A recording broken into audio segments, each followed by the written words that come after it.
इतना समय बीतने के बाद भी आज भी लोग एक स्त्री को नकारात्मक सोच के साथ ही देखते हैं।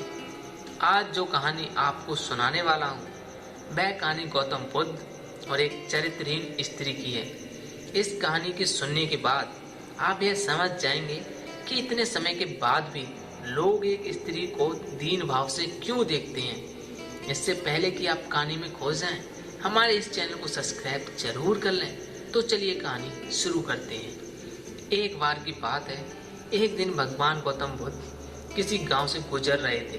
तभी एक स्त्री ने उनसे कहा कि आप तो एक राजकुमार लगते हो, फिर भी आपने यह सन्यासी का जीवन क्यों धारण किया है। इस पर गौतम बुद्ध ने कहा कि मैंने 3 प्रश्नों के उत्तर जानने के लिए यह सन्यासी का जीवन धारण किया है। बुद्ध ने कहा कि हमारा शरीर युवा और आकर्षक है, लेकिन एक दिन यह वृद्ध और बीमार होगा और मृत्यु को प्राप्त हो जाएगा।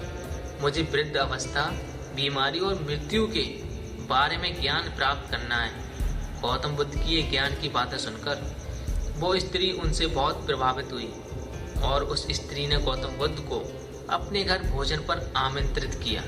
जब इस बात का पता गांव वालों को चला कि उस स्त्री ने गौतम बुद्ध को अपने घर भोज के लिए बुलाया है, वो गौतम बुद्ध के पास पहुंचे और बोले कि आप उस स्त्री के यहाँ भोज के लिए मत जाना, क्योंकि वो स्त्री एक चरित्रहीन स्त्री है।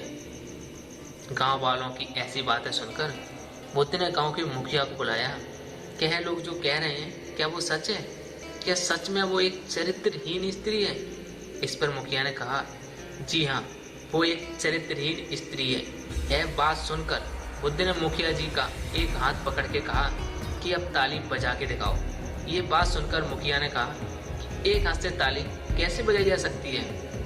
तब बुद्ध ने कहा कि जब एक हाथ से ताली नहीं बज सकती है तो ठीक उसी प्रकार एक स्त्री अकेले चरित्रहीन कैसे हो सकती है? अगर इस गांव के पुरुष चरित्रहीन नहीं होते तो वो स्त्री भी आज चरित्रहीन नहीं होती। यह बात सुनकर गांव वालों के साथ शर्मिंदगी से झुक गए। इस कहानी से हमें यह शिक्षा मिलती है कि हमें बिना सोचे समझे किसी को भला बुरा नहीं कहना चाहिए। हर कोई स्त्री चरित्रहीन है तो हमारे समाज के लोग भी बराबर के भागीदारी हैं। तो दोस्तों, कैसी लगी है कहानी? अगर कहानी अच्छी लगी हो तो हमें कमेंट सेक्शन में ज़रूर बताएं और मैं मिलूंगा आपसे फिर ऐसी एक और कहानी में। तब तक के लिए सकारात्मक सोच के साथ अपने लक्ष्य की ओर बढ़ते चलिए। जय हिंद, वंदे मातरम।